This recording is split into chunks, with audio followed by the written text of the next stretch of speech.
ओम शांति। आज की वाणी है 24 मई 65। क्या खास बात है उस दिन? मम्मा ने शरीर छोड़ा था, तो जरूर बाबा ने कोई खास वाणी चलाई होगी। रिकॉर्ड चला है, हमारे तीर्थ न्यारे हैं। ओम शांति। रूहानी यात्रियों ने गीत सुना। क्या हमारे तीर्थ न्यारे हैं? तुम बच्चे हो रूहानी यात्री। तो न्यारे तीर्थ हैं तो यात्री भी हम कैसे हैं? हैं? यात्री भी न्यारे होंगे। दुनियावी यात्री कैसे होते हैं? जिस्मानी यात्रा करते हैं, और हमारी रूहानी यात्रा है। वो जो यात्रा पर जाते हैं उनको कहा जाता है जिस्मानी यात्रा। क्या उनको कहा जाता है? जिस्मानी यात्रा। ये जिस्मानी यात्राएं भी आधा कल्प चलती हैं। भी क्यों लगाया है? ये जिस्मानी यात्राएं भी आधा कल्प चलती हैं। भी क्यों लगाया? माने हमारी आत्मा की रूहानी यात्रा भी आधा कल्प चलती है। हम आधा कल्प रूहानियत की स्टेज में स्थिर होकर के रहते हैं। जन्म बाई जन्म तुम यात्राएं करते हो।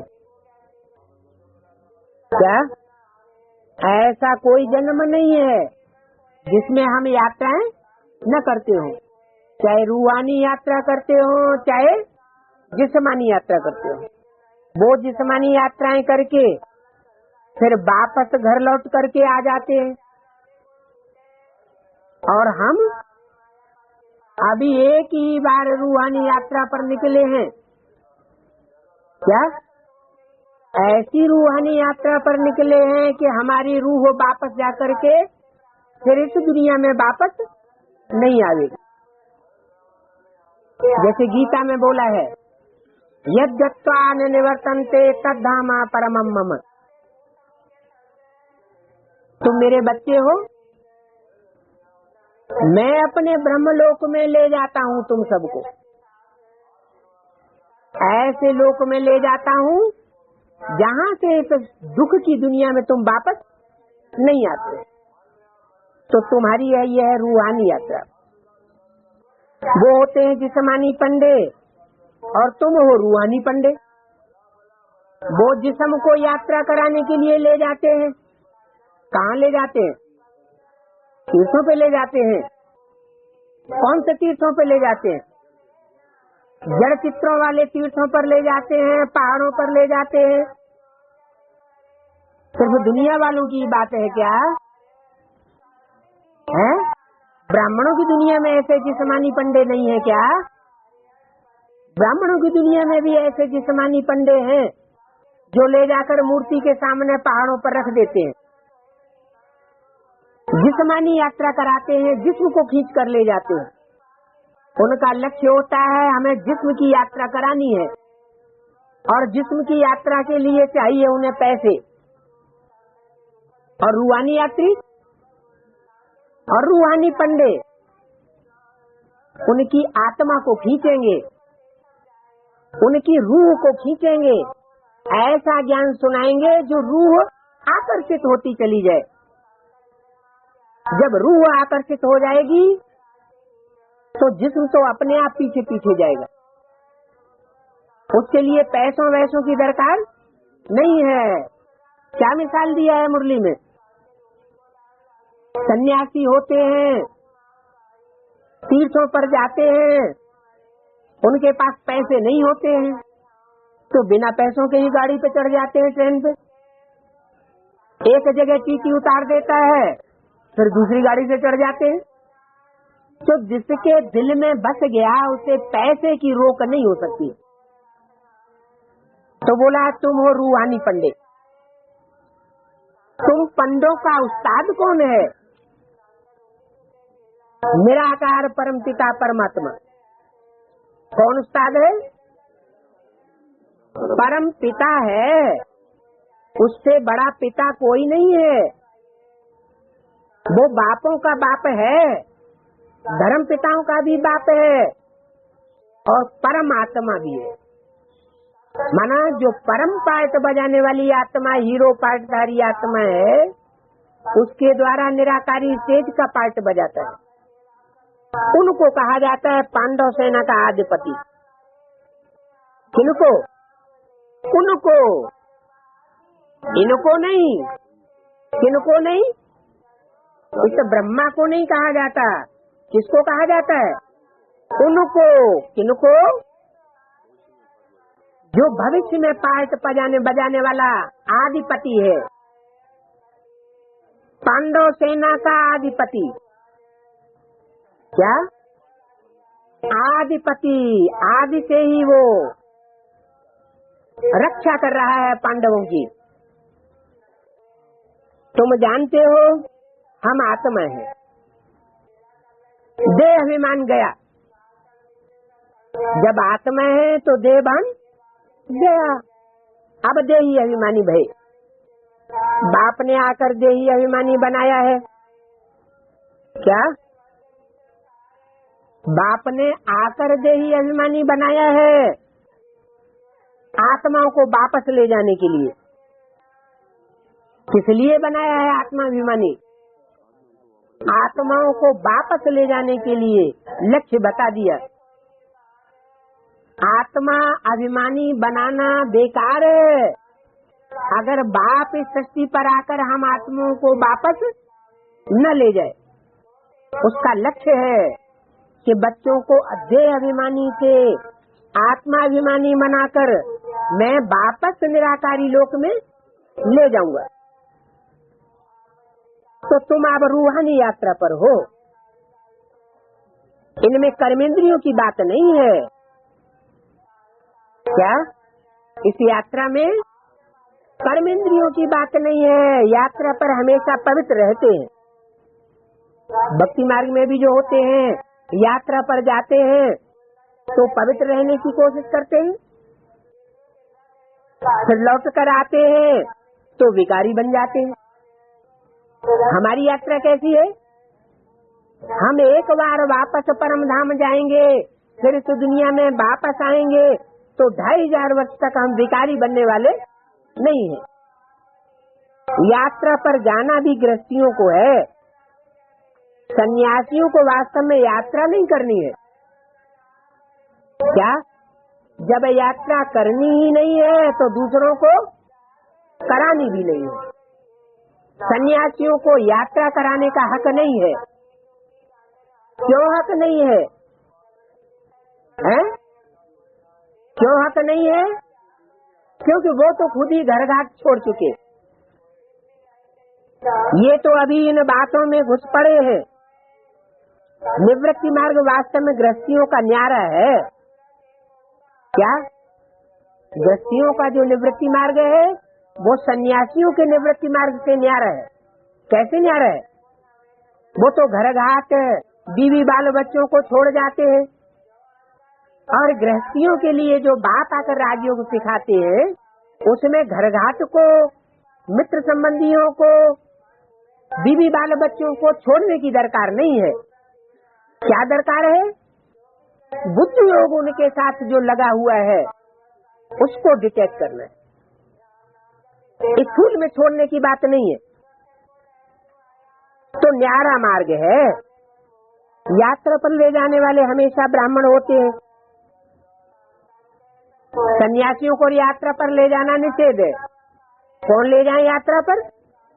ब्राह्मण। वास्तव में ब्रह्मा की औलाद तुम बच्चे ब्राह्मण हो। ब्राह्मण उन्हें कहा जाता है जो ब्रह्माचारी हो, ब्रह्मा के आचरण को फॉलो करने वाले हो।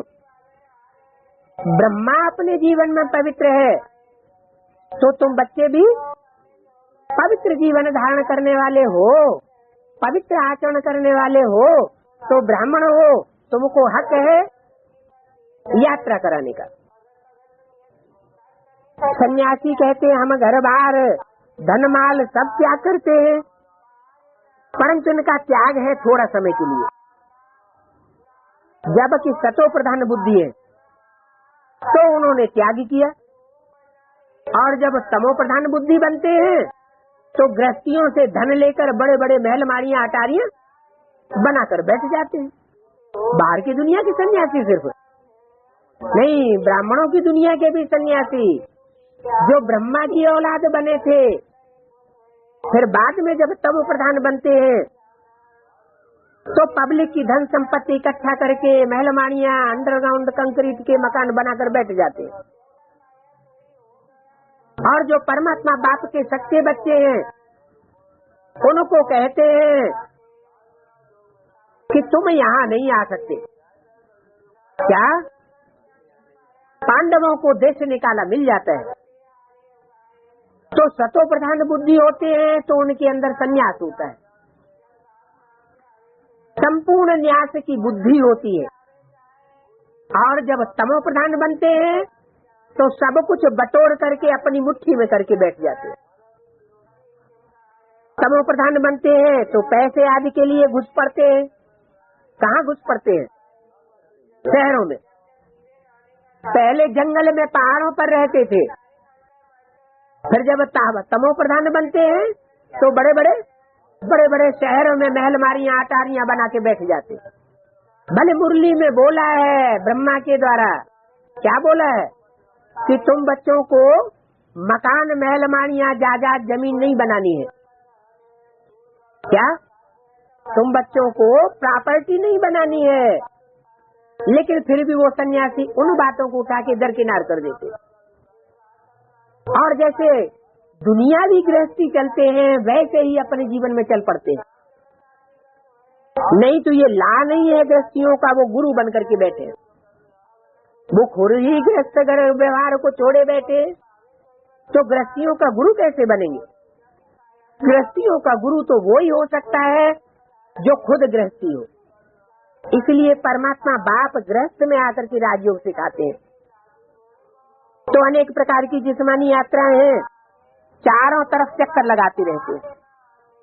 गीत है ना, 4 धाम का फेरा किया और फिर भी बाप से दूर रहे। ये भक्ति मार्ग की जो बातें हैं वो शूटिंग पीरियड में भी रिपीट होती रहती है। ये इशारे हैं बाप के। तो ऐसा न हो कि ज्ञान में आने के बाद हम भी चक्कर काटने लग जाएं। किसके? चारों धाम के। हमारा तो एक ही धाम है। कौन सा धाम है? ऊंच से ऊंच ब्रह्मलोक। उसे ब्रह्मलोक कहो, ब्रह्मा की बुद्धि जहाँ रखी हुई है वो लोक कहो, अथवा ब्रह्मा में वो सुप्रीम सोल जहाँ प्रवेश करता है वो ब्रह्मा का शरीर भी हमारा ब्रह्मलोक है। क्योंकि उसी के बुद्ध रूपी पेट से सारी मनुष्य सृष्टि का जन्म होता है। तो बताया, अब बाप यात्रा पर ले जाने के लिए तुमको पवित्र बनाते हैं। असली यात्रा तुम्हारी तब होगी जब तुम 100% पवित्र बन जाएंगे। क्या? अपवित्र बनते रहेंगे तो बुद्धि जमीन की तरफ जाती रहेगी, 5 तत्वों के बने हुए पदार्थों और शरीर की तरफ जाती रहेगी। और पवित्र बन जाएंगे तो बुद्धि ऊपर की ओर जाएगी, ऊंची स्टेज में जाएगी। तो बाप तुमको पवित्र बनाते हैं असली यात्रा के लिए। मुक्ति धाम, जीवन मुक्ति धाम ले जाएंगे। पहली यात्रा हम कहाँ करेंगे? मुक्ति धाम। दुख दर्दों से इस शरीर में रहते हुए ही हमको मुक्त अनुभव यहाँ करना है। ये है हमारी मुक्ति धाम की यात्रा, असली रूहानी यात्रा। अगर इस शरीर में रहते हुए हम मुक्त स्टेज का अनुभव नहीं कर रहे हैं, दुखी अनुभव कर रहे हैं, और हमारे से दूसरी आत्माएं भी दुखी अनुभव कर रही है। हमारे अंदर दुख लेने की प्रवृत्ति है और दूसरों को दुख देने की प्रवृत्ति है, तो अभी हम दुख दर्दों से मुक्त नहीं कहे जाएंगे। दुख दर्दों से मुक्त हम आत्मा तब कहे जाएं, न हमें दुख लेना है और न दूसरों को दुख देना है। तो बाप तुमको ऐसा पवित्र बनाते हैं, फिर इस पतित दुनिया में तुमको आना ही नहीं है क्या? इस पतित दुनिया को तुम छोड़ जावेंगे, जन्म जन्मांतर के लिए छोड़ जावेंगे। पतित दुनिया में तुम वापस नहीं आ सकते। जैसे गीता में लिखा हुआ है, न निवर्तन्ते, वापस नहीं लौटते हैं। तो तुमको भी बाप ऐसा राजयोग सिखाते हैं कि तुम इस दुनिया में वापस दुख दर्द की दुनिया में वापस नहीं आवेंगे, जहाँ हर मनुष्य आत्मा की ये प्रवृत्ति बनी हुई है कि मन वचन और कर्म से दूसरों को काटता रहता है, दुख देता रहता है। कोई दिन ऐसा नहीं जाता जिसमें हर मनुष्य आत्मा ये अनुभव नहीं करती हो कि हमने किसी को दुख नहीं दिया। हर एक आत्मा अनुभव करती है कि हम दूसरों को अनुभव कराते हैं दुख का और खुद भी अनुभव करते हैं। तो हमको इस पति दुनिया में वापस नहीं आना है। जो जिस्मानी तीर्थ करके फिर लौट आए, गंदे धंधे करते हैं, वो तो भक्ति मार्ग में बहुत है। यहाँ तो तुमको बाप ऐसा योग सिखाते हैं कि तुम एक बार पवित्र बनने के बाद जन्म जन्मांतर तक फिर गंध की दुनिया में नहीं अनुभव करेंगे। यात्रा पर क्रोध की भी मनाही करते हैं। खास तो टाइम बताते हैं कि इस टाइम में तुमको पतित नहीं बनना है। जैसे कोई 7 दिन का साप्ताहिक रामायण का पाठ रखते हैं, भागवत की कथा रखते हैं, तो 7 दिन के लिए पति पत्नी को पवित्रता में बांध देते हैं कि पवित्र रहना। अब वो कथा तो कितनी बार कथाएं हो चुकी, सारी मनुष्य सृष्टि नीचे गिरती चली जाती है। बाप आकर के एक ही बार लक्ष्मी नारायण की कथा सुनाते हैं, और ऐसी कथा सुनाते हैं जिससे लक्ष्मी नारायण सहित उनकी सारी 9 लाख प्रजा, जिसको कहते हैं 9 लाख सितारे, धरती के चैतन्य सितारे, वो इस पतित सृष्टि में नहीं रहते, पावन दुनिया के मालिक बन जाते हैं। तो 4 धाम करने में 3-4 मास लग जाते हैं उन भक्तों को, और तुम 4 धाम की यात्रा नहीं करते हो। तुम्हारी बुद्धि तो एक ठिकाने लग चुकी है, तुम्हारी बुद्धि भटकती नहीं है, न गुरुओं में भटकती है, न धामों में भटकती है, न ठिकानों में भटकती है। तुम्हारी बुद्धि एक टिक हो चुकी, और जिनकी हो चुकी है उनकी पहचान क्या बताई? जो गीता में पहचान है, यस्मान नोद्युजते लोको लोकान नोद्युजते चयः, जिससे लोग दुख का अनुभव नहीं करते, उद्वेग का अनुभव नहीं करते, और जो लोगों से उद्वेगित नहीं होता, दुखी नहीं होता, ऐसी स्थिति बन जाती है। तो अगर तुम बच्चों में भी ऐसी कोई स्थिति का अनुभव थोड़े समय के लिए या लंबे समय के लिए करता है, तो वो रूहानी यात्रा कराने का भी हकदार बन चुका है। उनको 3-4 मास लग जाते हैं, तुमको ये रूहानी यात्रा कराने में 1 सेकंड लग सकता है। 1 सेकंड में तुम अपनी रूहानी दृष्टि से किसी आत्मा को अनुभव करा सकते हो। अभी तुम जानते हो हम आत्माएं जा रही हैं बाप के धाम में। बाप का फरमान है, बच्चे जितना हो सके मेरी याद में रहो। क्या क्या कहा गीता में? माम एकम याद करो, मामेव नमस्कुरु। क्या कहा? क्या कहा याद करने के लिए? व्यभिचारी याद नहीं करनी है। ऐसे नहीं कि मेरे को भी याद करते रहो और फिर साथ साथ दूसरों को भी याद करते रहो। तो व्यभिचारी याद की यात्रा करने से तुम मेरे पास नहीं पहुंचेंगे। तो बाप का फरमान है मेरी याद में रहो। ये मुक्ति धाम की यात्रा है और तुम वहां जा रहे हो, जिस्म से नहीं जा रहे हो। कैसे जा रहे हो? मन बुद्धि रूपी जो आत्मा है वो तुम्हारी यात्रा कर रही है।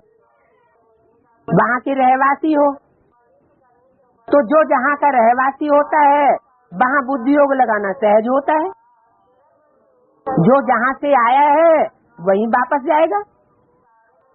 अब गोरखपुर की पार्टी गोरखपुर से आई है तो कहाँ वापस जाएगी? तो गोरखपुर में ही वापस जाएगी। तो वो तो जिस्मानी बात हो गई। जिस्म जहाँ पैदा हुआ है उस घर में वापस जाता है, आकर्षित होता है। इसलिए कोई विदेश में भी चला जाए, शरीर छोड़ता है तो उसके शरीर को कहाँ लाने की कोशिश करते हैं? अपने देश में ले आए। वो तो सब हो गई जिस्मानी बात है। बाप आकर रूहानी यात्रा सिखाते हैं, बताते हैं तुम बच्चे जिस्म नहीं हो। क्या हो? तुम रूह हो। तुम रूहानी यात्रा पर बैठे हुए हो। इसमें भाग दौड़ करने की बात नहीं है। उस रूहानी धाम में वापस जाना है जहाँ से तुम इस धरती पर आए हो। तुम अकेले इस धरती पर नहीं आए हो। सारी दुनिया की जो भी मनुष्य आत्माएं हैं सब इस धरती पर आई है नंबरवार। कोई पहले आते हैं, कोई बाद में आते हैं। जो पहले आते हैं वो नई सतो प्रधान सत्य की सृष्टि का अनुभव करते हैं। जो बिल्कुल अंत में आते हैं वो तमो प्रधान कलयुगी सृष्टि का अनुभव करते हैं। जैसे गीता में कहा है, मूढ़ा जन्मनि जन्मनि। नार की आत्माएं हैं वो मूढ़ आत्माएं जो मेरे को नहीं पहचान पाती हैं, मुझ साधारण तन में आए हुए का तिरस्कार करती हैं। वो जन्म जन्मांतर इसी पाप की योनि में इस कलयुगी दुनिया में आकर के जन्म लेती रहती हैं और दुखी होती रहती है। खुद भी दुखी होती है और दूसरों को भी दुखी करती रहती है। तो बाप रोज कहते हैं मुझे याद करो तो तुम्हारे पाप कर्म विनाश हो जाएंगे। क्या? मुझ में कोई पाप नहीं है। मेरे को याद करोगे तो मेरे जैसे बन जाओगे। चोर डकैतों का संग करोगे बुद्धि से तो चोर डकैती के गुण आ जाएंगे, अवगुण आ जाएंगे। तो जैसे को याद करोगे वैसे बन जाओगे। मेरे को याद करोगे तो मैं निष्कलंक हूँ, मैं निष्पाप हूँ। तो परमात्मा बाप जैसे तुम बन जाओगे। हमेशा के लिए नहीं बन जाओगे। अगर हमेशा के लिए हर आत्मा बाप समान परमात्मा समान बन जाए तो ये सृष्टि ही चलना बंद हो जाएगी। ये सृष्टि तो हमेशा कायम रहती है। शास्त्रों में भी लिखा हुआ है कि कल्प कल्प लगी प्रभु अवतारा। हर कल्प में प्रभु को परमात्मा को इस सृष्टि पर आना पड़ता है। तो परमात्मा बाप को ही जब इस सृष्टि पर आना पड़ता है तो आत्माएं क्या हमेशा के लिए मुक्त हो सकती हैं? नहीं। परमात्मा तो सदा मुक्त है। इस सृष्टि पर आता है तो भी मुक्ति का अनुभव करता है। लेकिन जो हम बंधन में अनुभव कर रहे हैं उनको बंधन से छुड़ा देता है। तो बताया कि मेरी याद करने से तुम्हारे पाप कर्म भस्म होंगे और तुम आगे आगे जाते रहेंगे, पीछे नहीं हटेंगे। ये घर बैठे वंडरफुल यात्रा हो गई क्या? ऐसी वंडरफुल यात्रा है जिसमें तुम्हें कहीं धक्के खाने की दरकार नहीं। योग अग्नि से सब पाप कट जाते हैं। जैसे सोना अग्नि में डाला जाता है तो साधारण अग्नि में सोना नहीं गलता।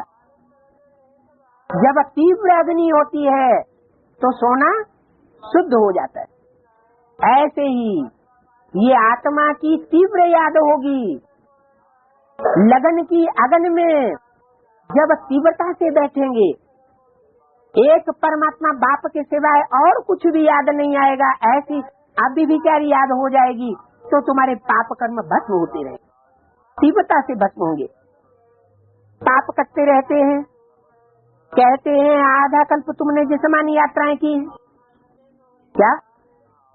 जब से द्वैत द्वापर शुरू हुआ तब से ये जिस्मानी यात्राएं शुरू हुई।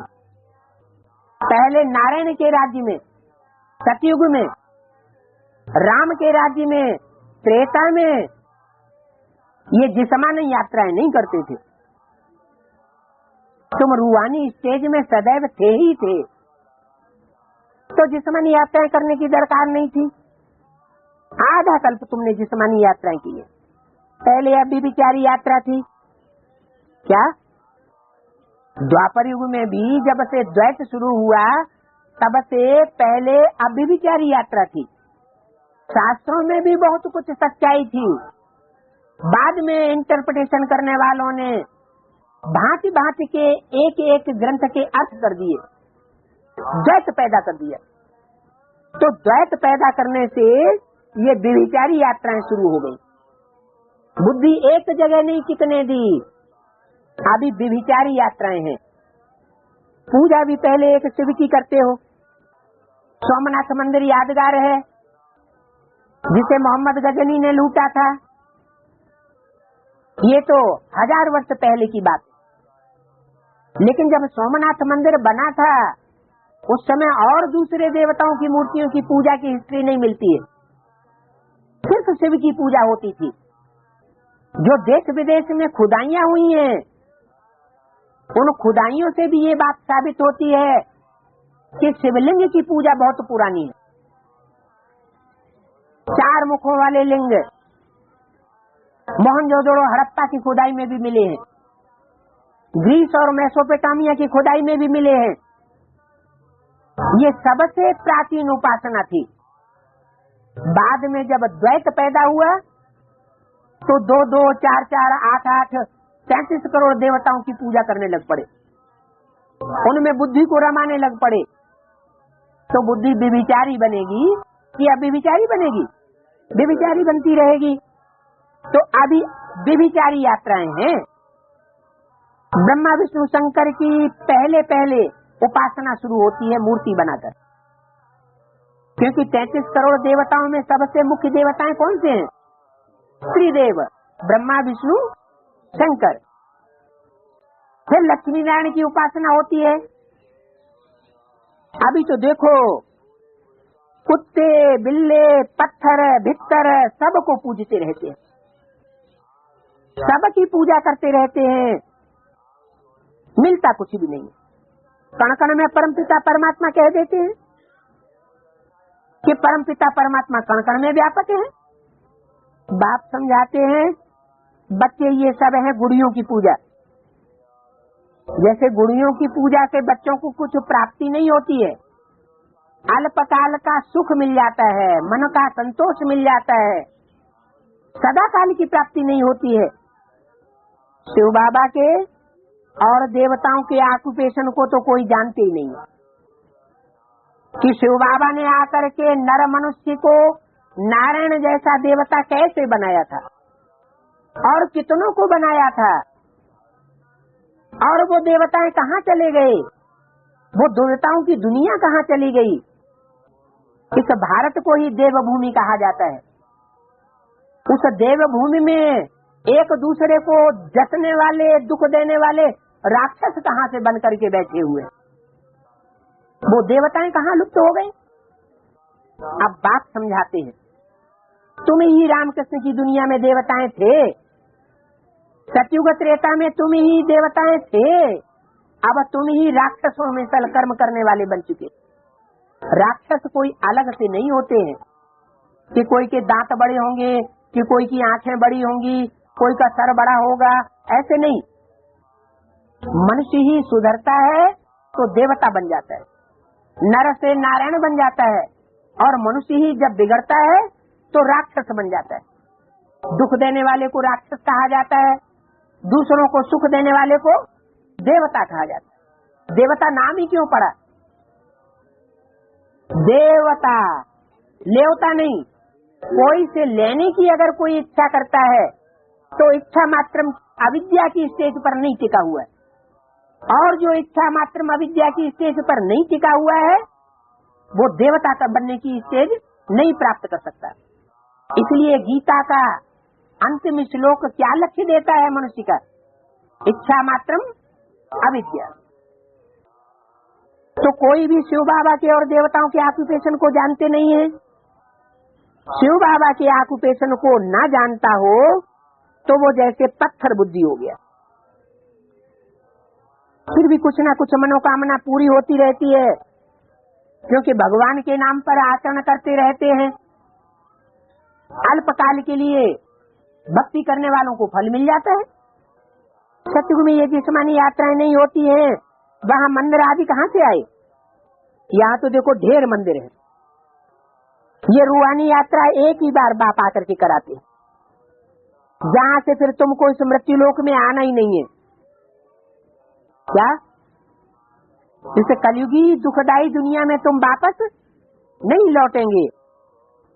तुम्हारी है शांति धाम की यात्रा, वहाँ कोई आवाज नहीं होगी। अभी तो घर में बैठे हैं, घर में बैठ करके भी हम दरवाजे बंद करके कोई को कुछ ज्ञान की बातों का लेन देन करना चाहें तो कहीं इधर से लाउड स्पीकर की आवाज आती है, कहीं उधर से आती है, कहीं उधर से आती है, चारों तरफ से आवाज आती है। तो बुद्धि तो वैसे ही भटकी हुई है। अगर कहीं से असली बात सुनाई भी जाए तो फिर भी बुद्धि इधर उधर आकर्षित होती रहती है। तो बाप क्या सिखाते हैं? पहले बाप आकर के पहले यही बात सिखाते हैं कि तन को कंट्रोल करने से कुछ नहीं होगा। क्या करना है? मन को कंट्रोल करो। ये मन बुद्धि रूह है। रूह कोई दूसरी चीज नहीं है। मन बुद्धि को कंट्रोल कर लिया तो तुम्हारी यात्रा परिपूर्ण हो जाएगी। तुम समझते हो कि हमारा घर शांति धाम है और सभी कोई शांति धाम के रहने वाले हैं। सभी कोई में कौन कौन आ गए? मनुष्य आत्माएं तो आई गई, लेकिन जो भी कीड़े मकोड़े पशु पक्षी हैं वो सबकी आत्माएं कहाँ की रहने वाली हैं? सब शांति धाम की रहने वाली।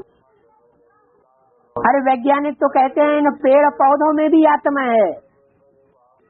एक टाइम ऐसा आता है ये सभी आत्माएं परम धाम वापस जाती है। इस सृष्टि पर शून्य हो जाता है। नियम क्या है? जो आत्मा जितनी बुद्धि की तीक्ष्ण होगी, अपने को सूक्ष्म बनाने वाली होगी, वो परम धाम में उतनी ही दूर की स्टेज में रहेगी। इस पृथ्वी की 5 तत्वों की दुनिया से परे होकर रहेगी। और जो जितनी जड़त्वमयी आत्मा होगी वो उतनी ही पृथ्वी के 5 तत्वों के नजदीक होकर के रहेगी। लेकिन रहेंगी सब आत्माएं परम धाम में। मनुष्य आत्माओं का जब सुधार होता है तो मनुष्य आत्मा के मानसिक वाइब्रेशन के आधार पर नंबरवार सभी मनुष्य आत्माओं का परिवर्तन हो जाता है। तो दूसरा कोई मनुष्य नहीं है जिसकी बुद्धि में ये बात हो कि हम आत्मा हैं। घर हमारा निर्वाण धाम है, जहाँ वाणी नहीं होती, जहाँ बाबा रहते हैं। क्या मैं तुम्हें इस शरीर में ही रहते ऐसे धाम का अनुभव कराने आया हूँ जहाँ तुम वाणी से परे हो जाएंगे और साथ ही साथ तुम्हारे आसपास का जो भी वातावरण होगा वो डिस्टरबेंस करने वाला नहीं होगा। तुम इस सृष्टि पर रहते हुए भी परम धाम को इस सृष्टि पर उतार लेंगे, निर्वाण धाम का अनुभव करेंगे जहाँ बाबा रहते हैं। क्या बाबा ऐसे धाम में रहते हैं? ये तो है ही भ्रष्टाचारी दुनिया। कैसी दुनिया है? भ्रष्ट इंद्रियों से आचरण करने वालों की दुनिया है। प्रैक्टिकल में जो बाप अपना संपूर्ण पार्ट बजाता है वो सदा बैल के ऊपर सवारी होकर के नहीं बजाता। बैल के ऊपर सदा सदा सदा सवारी की जाती है क्या? नहीं। थोड़े समय के लिए प्रवेश किया, फिर दूसरे बच्चों में पास आ जाता हूँ। ऐसे थोड़े ही कि एक में ही सदैव विराजमान रहता हूँ। बाबा को तो बहुत काम करने पड़ते हैं, अनेक बच्चों को उठाना पड़ता है, लेकिन परमानेंट बाबा वहीं रहते हैं जहाँ शांति धाम लगा पड़ा हो। ये तो है ही भ्रष्टाचारी दुनिया। भ्रष्टाचारी श्रेष्ठाचारी कैसे बनावेंगे? भ्रष्टाचारी क्या बनावेगा और श्रेष्ठाचारी क्या बनावेगा? जो जैसा होगा वैसा ही बनावेगा। अगर वर्तमान में अभिव्यक्त इंद्रियों को आचरण कर रहा है, तो जो खुद आचरण कर रहा है वो दूसरों को भी क्या सिखाएगा? दूसरों को भी भ्रष्टाचारी बनना सिखाएगा। खुद जिसने फैसला कर लिया है, दृढ़ निश्चय कर लिया है कि हमें भ्रष्टाचारी, भ्रष्ट इंद्रियों से आचरण करने वाला नहीं बनना है, तो दूसरों को भी क्या बनाएगा? दूसरों को भी श्रेष्ठाचारी बनाएगा। जो जैसा होता है वैसा ही दूसरों को शिक्षा देता है। जरूर अपने को पतित समझते हैं, तब तो पावन बनने के लिए यात्राएं करते हैं, गंगा स्नान करते हैं। 24/5/65 की वाणी का दूसरा पेज। कुंभ के मेले का भी राज समझाया है। जहाँ गंगाएं सागर से मिलती हैं और सागर से निकलती हैं, फिर सागर में ही समा जाती हैं। इनको कहा जाता है कुंभ, संगम। ये है सच्चा सच्चा कॉन्फ्रेंस। माना अगर वो है सच्चा सच्चा कॉन्फ्रेंस जहाँ ज्ञान सागर बाप से आकर के ज्ञान गंगाएं, ज्ञान यमुनाएं नंबरवार और ज्ञान सरस्वती आकर के मिलती है। कोई सरस्वती जैसा पार्ट बजाने वाली, कोई गंगा जैसा पार्ट बजाने वाली, कोई यमुना जैसा पार्ट बजाने वाली, वो सब आकर के सागर में समाती हैं। उनको कहा जाता है कुंभ स्नान। सच्चा सच्चा कॉन्फ्रेंस है। अगर प्रैक्टिकल में बाप वहाँ ज्ञान सागर मौजूद नहीं है तो उसको सच्ची कॉन्फ्रेंस नहीं कहेंगे, वो सब है झूठी कॉन्फ्रेंस। गाया भी जाता है आत्मा परमात्मा अलग रहे बहुकाल। ये गाया जाता है, वो कहाँ का गायन है? गायन सब कहाँ के हैं? गायन पूजन यादगार त्योहार संगम युग के। तो जरूर संगम युग में बच्चों से बाप लंबे समय तक दूर रहा होगा, तो संगम युग का ही गायन है आत्मा परमात्मा अलग रहे बहुकाल। ये नंबरवार आत्माओं की बात है। सदगुरु पतित पावन दलाल के रूप में आए मिलते हैं।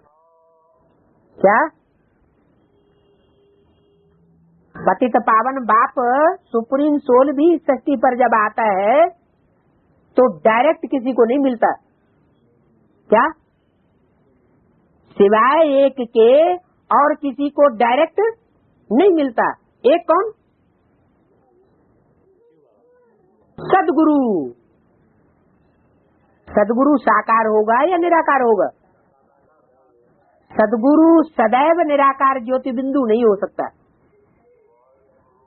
शिव सदगुरु नहीं है।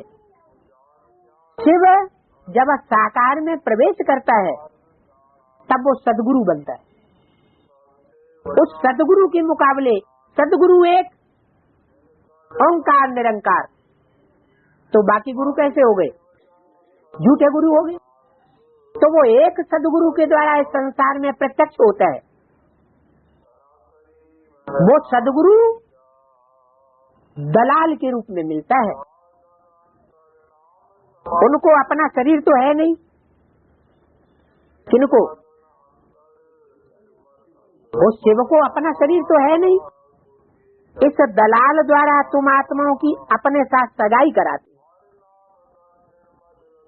शरीर की सगाई कराने की बात नहीं है। क्या आत्मा का अटैचमेंट परमात्मा से कराते हैं, जिसको भक्ति मार्ग में क्या नाम दिया है? स्मृति का टीका चढ़ाते हैं। शादी करने से पहले क्या करते हैं? टीका चढ़ाने के लिए जाते हैं। तो बाप भी आकर ये स्मृति का टीका चढ़ाते हैं। जो भी सजनियां हैं उनकी बुद्धि रूपी स्टेज में ये टीका टिक जाता है कि हमारा सब कुछ ऐसा ऐसा है। वो स्मृति जब बुद्धि में बैठ जाती है तो उस याद में मस्त हो जाती है। तो तुम आत्माओं की सगाई अपने साथ कराते हैं। सगाई कराने के लिए बच्चों को अपना परिचय देते हैं। मेरा परिचय और कोई दे नहीं सकता। बच्चे, मैं आया हूँ तुमको शांति धाम की यात्रा पर ले जाने के लिए। क्या? तो बेसिक नॉलेज में चलने वाले बच्चे ये समझते हैं कि हम परम धाम वापस जाएंगे। ऊपर जाने की बात नहीं है, क्योंकि मुरली में बोला है तुम बच्चे परम धाम को इस सृष्टि पर उतार लेंगे। तो परम धाम जब बाप का घर ही सृष्टि पर उतर आया तो बच्चे कहाँ जाएंगे? इस सृष्टि पर जहाँ परम धाम होगा, परम धाम जैसा वातावरण होगा, वही जाएंगे ना। कोई दूसरी जगह तो नहीं जाएंगे। तो बोला शांति धाम की यात्रा पर ले जाने के लिए आया हूँ, पावन दुनिया में ले जाऊंगा। बच्चे जानते हैं भारत पावन था। क्या था? पावन था भारत। अभी भारत पतित भ्रष्टाचारी बन चुका है। अभी भारत और भारतवासियों को फिर से पावन बन करके पावन दुनिया का वासी बनना है। एक ही आदि सनातन देवी देवता धर्म था। जब भारत पावन था, आर्य धर्म नहीं था। क्या? अभी कौन सा धर्म समझते हैं श्रेष्ठ? आर्यों को श्रेष्ठ समझते हैं। वास्तव में आर्य समाज तो मठपंथ है, धर्म भी नहीं कहेंगे। कहते ही यहाँ आर्य और अनार्य। आर्य माना सुधरा हुआ, अनार्य माना न सुधरा हुआ। वास्तव में सुधरे हुए देवताएं थे। जो दूसरों को दुख देने वाले हैं उनको सुधरा हुआ नहीं कहा जा सकता। अगर देवताओं को आर्य कहें तो आर्य धर्म में राज्य कौन करते थे? कौन राज्य करते थे? देवता ही राज्य करते थे ना। रामकृष्ण ही राज्य करते थे ना। नारायण ही राज्य करता था ना। आर्य कहा जाता है पढ़े हुए को। क्या? जिसने परमात्मा की पढ़ाई पूरी रीति अच्छी रीति पढ़ी है, रेगुलर पढ़ी है और पंक्चुअल पढ़ी है। क्या? रेगुलर पढ़ी है और पंक्चुअल पढ़ी है। वो पढ़ाई पढ़ने वाले ही आर्य बनते हैं। पढ़ाई पढ़ करके सुधरेले बनते हैं। इस समय सब अनपढ़े हैं, क्योंकि बाप को जानते नहीं। ऊंच से ऊंच है ही एक शिव बाबा, फिर ब्रह्मा विष्णु शंकर, फिर प्रजापिता ब्रह्मा, और साथ में प्रजापिता ब्रह्मा के साथ जगदम्बा। ये है मुख्य एक्टर्स। तो ये बात बुद्धि में रहनी चाहिए। प्रजापिता ब्रह्मा तो जगदम्बा है जरूर। प्रजापिता ब्रह्मा है तो जगदम्बा भी है। वो प्रजापत्नी ठहरी, लेकिन प्रजापत्नी नहीं कहना चाहिए। क्या? प्रजापत्नी कहने से प्रजा की पत्नी हो जाती है, वो रंग हो जाता है। जैसे कृष्ण को गीता का भगवान बना दिया। कृष्ण को प्रजा कहेंगे या पिता कहेंगे? कृष्ण बच्चा है या बाप है? बच्चा है। तो ऐसे ही प्रजा पत्नी नहीं कहना चाहिए, क्या कहना चाहिए? प्रजा माता। इन द्वारा ब्राह्मणों की रचना होती है। ये हैं अडॉप्टेड चिल्ड्रन। कौन? प्रजापिता ब्रह्मा और जगदम्बा। कौन एडॉप्ट करते हैं इनको? परम पिता परमात्मा। तुम जानते हो हम उनकी संतान हैं। किनकी? इन ब्रह्मा की संतान नहीं है। किनकी संतान है? हम उन प्रजापिता ब्रह्मा की संतान हैं, परंतु बाप को भूल करके आर्फन बन पड़े। कौन है? तो संतान उन प्रजापिता ब्रह्मा की, लेकिन भूल गए हैं तो आर्फन बन पड़े। गॉडफादर का कोई भी ऑक्यूपेशन नहीं जानते। सन्यासियों से पूछा जाता है रचता और रचना का ज्ञान है, इस सृष्टि का रचयिता कौन है? वो रचयिता आकर के क्या रचना रचता है? कहेंगे कि वो तो बेअंत है। रचना भी बेअंत है, रचयिता भी बेअंत है। हम नहीं जानते इससे ज्यादा। तो ना जानने वालों को नास्तिक कहेंगे या आस्तिक कहेंगे? बाप तो कहते हैं जो मेरे को जानता है, मेरी रचना को जानता है, सृष्टि चक्र के आदि मध्य अंत को जानता है, वो है आस्तिक, और जो नहीं जानता है वो है नास्तिक। सारी दुनिया नास्तिक है। लौकिक में माँ बाप को जानवर भी जानते हैं, ये क्या बड़ी बात हो गई? जो जानवर हैं, कीड़े मकोड़े हैं, वो भी अपने माँ बाप को जानते हैं। मनुष्य भी सिर्फ वो ही जाने तो मनुष्य होते हुए बाकी फर्क क्या रहेगा मनुष्यों में जानवरों? बिल्कुल ही जानवर से भी बदतर हो गए। इसलिए नाम भी ऐसे कुत्ते बिल्ले ऐसे ऐसे रखवा लेते हैं। पप्पी, कुत्तू, सुअर के बच्चे, हरामखोर आदि आदि नाम रखवाए लेते रहते। ऐसे भी हुआ क्या? बाप आकर फिर ऐसे को पावन बनाते।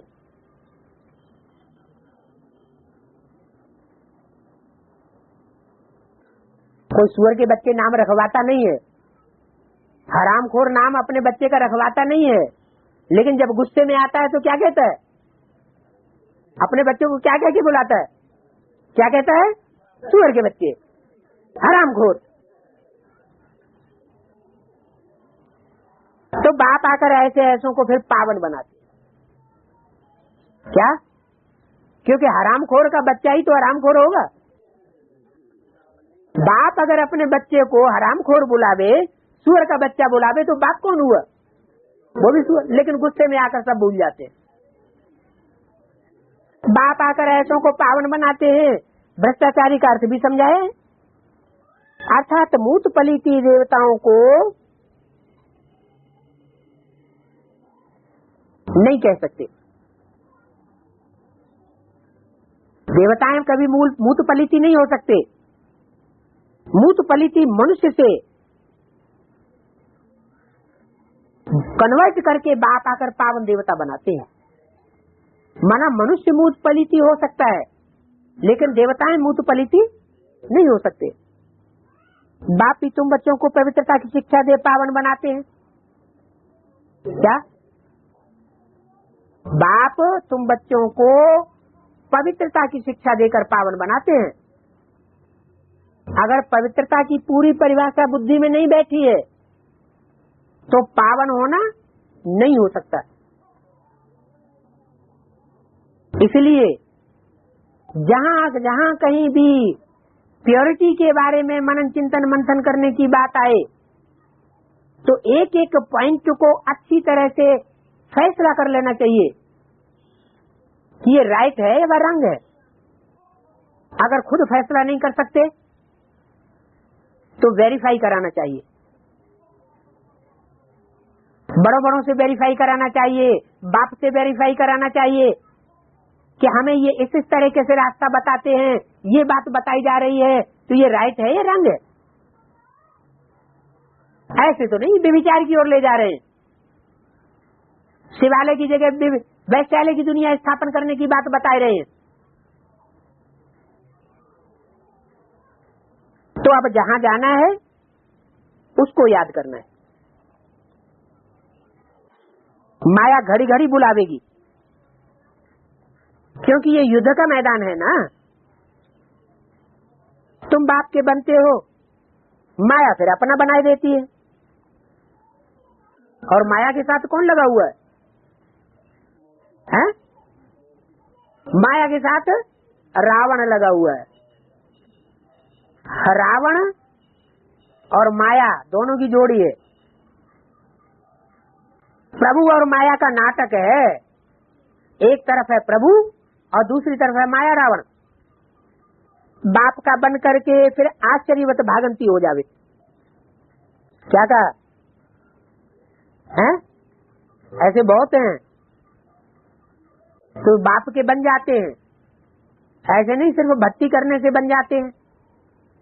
क्या? वो तो निश्चय पैदा हुआ, निश्चय पत्र भर दिया कि हमारा बाप है, लेकिन निश्चय पत्र होने से बाप के नहीं बन गए। बाप के बने हुए कब कहे जाएं? जब तन से, मन से, धन से, समय से, संपर्कियों से, संबंधियों से डिटैच होकर एक बाप के बन करके दिखाएं प्रैक्टिकल में। ऐसे नहीं सिर्फ सरेंडर हो गए, हर समय बाप के कंधे पर चढ़े हुए हैं तो बाप के बन गए। नहीं, इसमें फिर माया, फिर युद्ध चलता है माया का। सरेंडर होने के बाद भी माया अपना बनाने की कोशिश करती है। और रावण संप्रदाय अपना बनाने की कोशिश करते हैं। प्रभु और माया का ये नाटक है। ये माया रूपी रावण और प्रभु रूपी राम का युद्ध चलता रहता है। युद्ध चलता है तो जो माया के प्रभाव में आ जाते हैं वो बाप का बन करके फिर आश्चर्यवत भागंती हो जाते हैं। क्या? समर्पित होकर के भी भागंती हो जाते हैं। माया बड़ी पहलवान है। ये बुद्धि योग बल की युद्ध बाप के सिवाय और कोई नहीं सिखला सकता। सर्वशक्तिवान बाप के साथ योग लगाने से ही ताकत मिलती है। मनुष्य गुरु मनसा में तो कभी कभी आ ही जाता है, कितना भी योग लगाया जाता है। मनसा की रील में तभी आएगा जब आपने 63 जन्म कर्म किया होगा। रील घूम रही है ना, अभी शूटिंग हो रही है, रिहर्सल हो रही है कि नहीं? तो रिहर्सल वही होगी जो 63 जन्म हमने कर्म किया होगा। अगर दुष्ट कर्म किया होगा तो दुष्ट संकल्प आवेंगे, श्रेष्ठ कर्म किया होगा तो श्रेष्ठ संकल्प आवेंगे। तो सर्वशक्तिवान बाप के साथ योग लगाने से तुमको ताकत मिलेगी। मनुष्य गुरुओं की मत पर चलने से और उनके साथ योग लगाने से तुमको ताकत नहीं मिल सकती। मनुष्य ब्रह्मा को याद किया तो ब्रह्मा को याद करने वाले ज्यादातर शरीर कैसे छोड़ते हैं? हार्ट उनका कमजोर हो जाता है या पावरफुल हो जाता है? हार्ट फेल होकर के मरते हैं। अकेले ब्रह्मा की बात नहीं है, जितने भी फॉलोअर्स हुए, अगर 100% ब्रह्मा के फॉलोअर हैं तो ये निश्चित है कि उनका शरीर किस तरह छूटेगा? हाथ फेल होकर। तो ब्रह्मा से बड़ा मनुष्य गुरु और कौन होगा? ब्रह्मा से बड़ा कोई मनुष्य गुरु हो सकता है क्या? नहीं। तो दूसरे XYZ गुरुओं का जो आधार लेकर के चल रहे हैं उनका क्या हाल होगा? उनका हाथ फेल होने से बचेगा? नहीं बच सकता, हाथ कमजोर होता जाएगा। तो सर्वशक्तिवान बाप से योग लगाने से ही ताकत मिलती है, तुम जानते हो। अब पवित्र बन फिर वापस जाना है। यहाँ पार्ट बजाने के लिए शरीर लिया है। ये जो अंतिम चोला मिला हुआ है वो किस लिए मिला है? पार्ट बजाने। कौन सा पार्ट बजाने के लिए? बाप की श्रीमत पर जो हमें पार्ट बजाना है वो श्रेष्ठ है, ब्रह्मत्व का पार्ट बजाना है। वो पवित्र ब्राह्मण का पार्ट बजाने के लिए हमें ये चोला मिला हुआ है।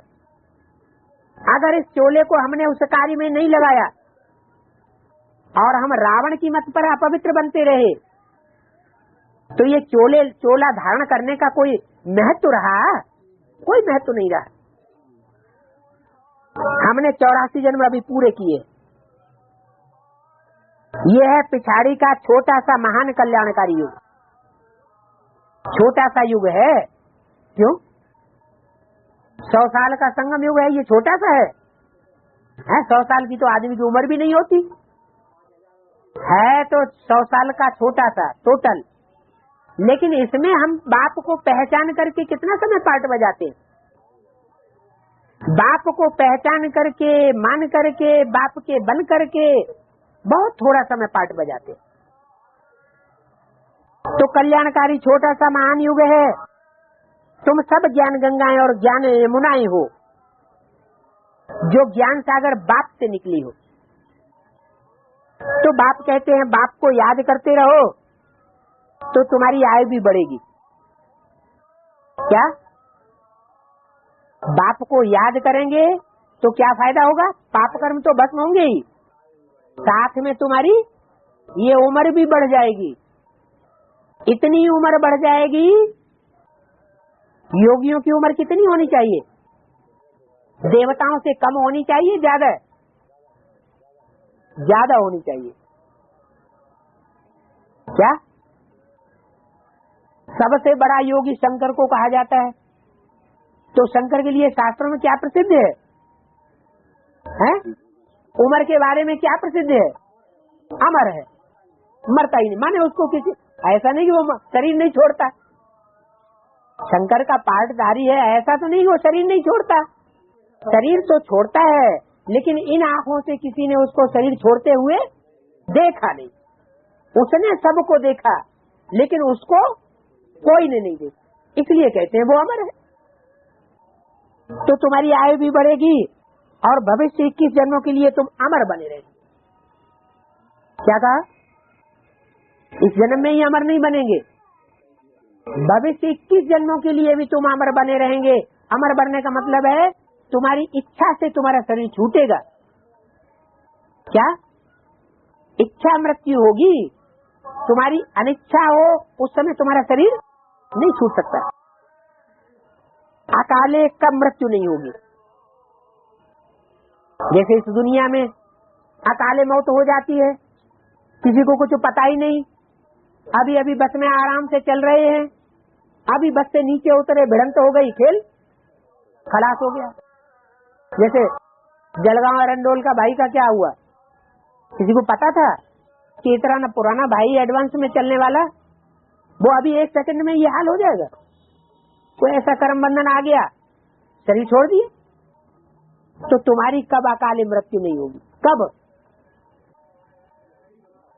जब श्रीमत का पालन करेंगे, समय पर आते ही एक शरीर छोड़ दूसरा लेते रहेंगे। क्या? तुम्हारी ऐसी स्टेज बन जाएगी। कैसी स्टेज बन जाएगी कि तुम दूसरों के शरीर में प्रवेश करके पार्ट भी बजाए लेंगे। इन एटम बम बनाने वालों में इतनी ताकत नहीं है। क्या? एटम बम बनाने वालों में इतनी ताकत नहीं है कि वो उनका ध्वंस कर सके, वो डरते हैं। लेकिन तुम उनमें प्रवेश करके उनको प्रेरित कर देंगे। वैसे शंकर के लिए क्या कहते हैं? शंकर की प्रेरणा से विनाश होगा। शंकर खुद नहीं विनाश करेगा, क्या करेगा? कराएगा, प्रेरणा देता है। तो अकेला शंकर नहीं है, शंकर के साथ शैव समाजी शैव संप्रदाय भी चला आया है भक्ति मार्ग में, जैसे विष्णु संप्रदाय चला आया है, प्रसिद्ध है, ब्रह्म समाजी प्रसिद्ध है। ऐसे ही शिव के बच्चे हैं डायरेक्ट, जो कल्याणकारी विनाश का पाठ संपन्न कराते हैं। तो चलते फिरते बाप की याद में तुमको रहना है, ऐसी स्टेज पक्की करनी है कि चलते फिरते काम करते भी बाप की याद बनी रहे, तब कहेंगे तुम्हारी परिपूर्ण याद हुई। अच्छा, ओम शांति।